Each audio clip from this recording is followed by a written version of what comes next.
This is the Muse 44 by Rodman, and there are a couple of very interesting things about this boat. The first is that Rodman are a northern Spain company, and they're very much into building commercial ships, so pilot boats and police boats and all that kind of stuff, and there's a lot of that heavy duty thinking into this leisure boat. The other thing is that this is the smallest of the Muse range. So these start at 44 feet, which this one is, and they go right up to 74. So again, you're at the bottom end of a sort of fairly high-end range, if that makes sense. We're going to go on by the bathing platform. There's a high-low platform on this one, which is an option. And we'll head into the cockpit.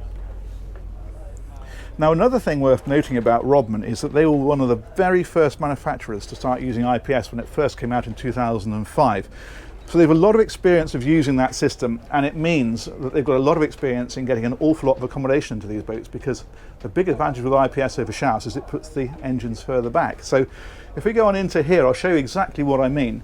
Now, this one has got the grey oak interior. They do different choices, so if you want a more traditional wood, you can have it.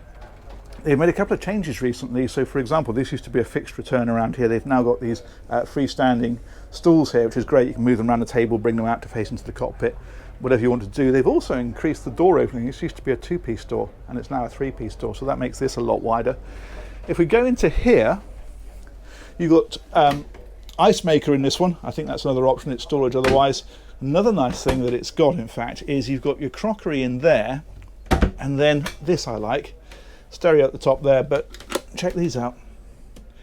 These are all very lovely. I like little touches like this. Just makes it all feel so organised. So the actual settee area is opposite. They've increased the window size on these as well, actually. These used to have a second bar that went across there, and they don't anymore, so that's nice. The galley then is up here, so rather than being on the lower deck or galley aft, they put it in the centre of the boat. It's raised up slightly, and that means that when you're here, you've got a brilliant view out of the boat, which is a nice feature.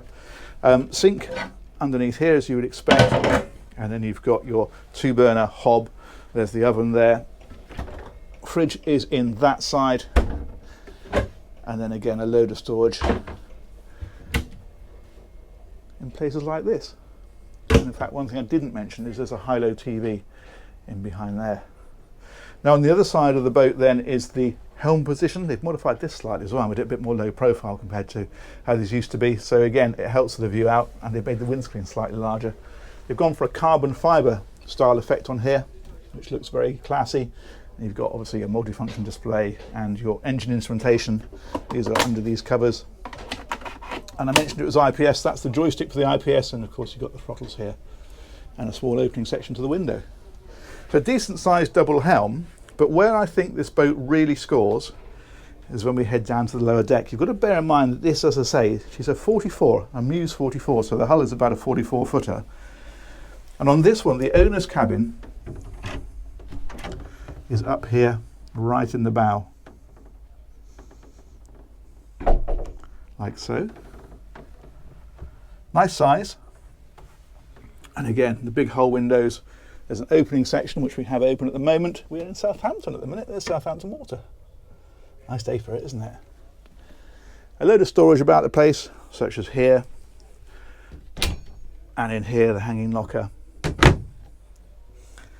And of course you've got big drawers under the bed as well, and a bit more storage over there. This one drops down to make a little dressing area, and then this cabin has its own ensuite. That's in behind here. Close that one over. There we go. So you've got a separate rotating shower stall there. You've got the toilet, you've got your sink. You've got an opening section there, and you've got a wave in the mirror. That in itself is very nice, but not too unusual. What I think is unusual for this size of boat is back here, because you've got two more doors here, and these are cabins. So you've got two matching twin cabins, no bunk beds in this one, which is what you often find in this size of boat. And they've dropped these back. This one goes back underneath the helm, and you can see where at the back of the helm it sort of steps down, but you've got really good headroom as you go into the cabin, and it drops a little bit over the beds, but it's not claustrophobic. It's still plenty of height there. And Really nice big wardrobe.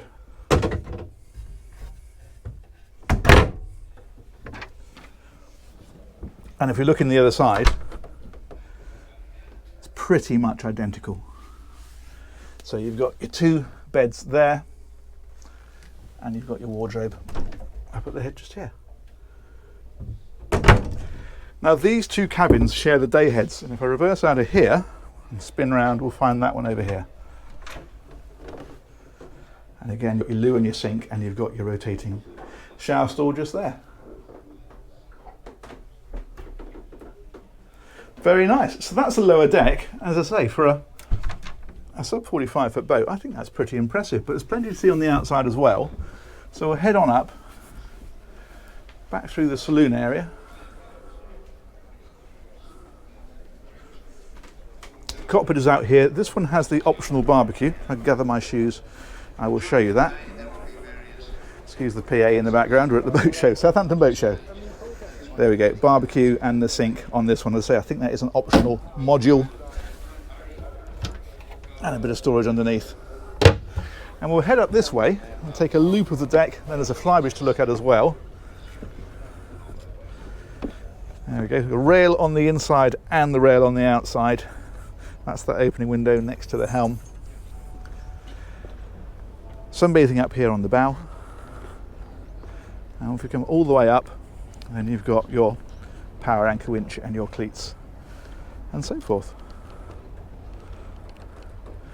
Okay, we'll trundle back down this side.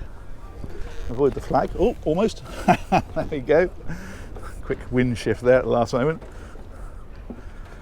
Another opening window on this side to get plenty of ventilation in through there. These are underneath here, fuel fillers. One here and one on the other side. And they'll come right back here. Steps on up. These are little pin lights here, so you've got a bit of illumination up through here. And then the flybridge. So what they've done with this, and this is where the clever packaging comes in, because you've got a nice sunbathing area at the front, but of course that is the headroom over the galley and over the lower helm, and that allows the floor to be raised a little bit so that you've got those two cabins underneath. It's really clever packaging. Double helm up here, so 2, even 3 people sat on there. And again, you've got your repeaters for your engine instrumentation and your navigation, and then your IPS controller, throttles, steering, and so on. There's a fridge underneath this one, and then there's a seating area around the back, and that is a high-low table, and it looks to me very much as though it unfolds. So we're going to lose those? No, we're not. Yes, it does. There we go. So that drops out like that. We've got a bimini on this one as well for a bit of shade. Then your navigational gear, so your radar and your antennas and GPS and so on, all the way across the back. This will drop down. You can lower that. Does a couple of things. Firstly, it means that you can walk all the way around here without worrying about dropping down there. Secondly, there is a canopy that goes all the way around this cockpit section. In fact, you can see the zip for it there. So that zips in, and then with that down, you've got this area enclosed as well. And so the last thing to show you is the engines, and to get to that we need to release these two catches. So there's one on that side, there's one on that side, and there's a button. That's in here. We push that, here we go.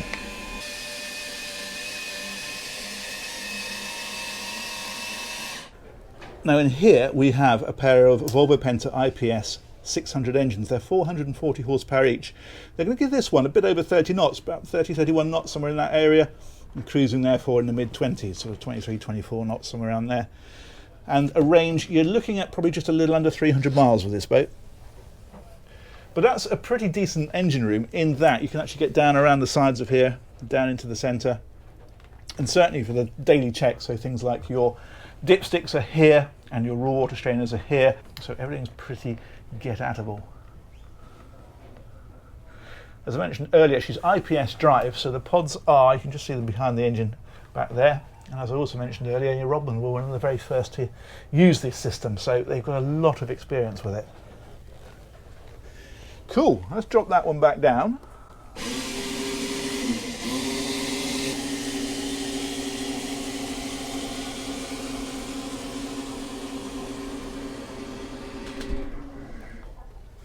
And we'll flick those catches And we will also remember, there's one area I haven't shown you, which I meant to, that's in here. So under the floor in the centre there is a big engineering space and also storage. So we can drop down into there.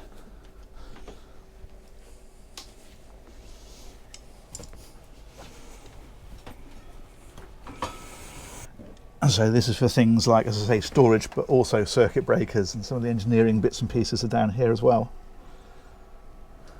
Thusly. Very good, very good. I think that's pretty much covered it. So, let's step back up there, drop that fella back down, and let's finish up here at the helm.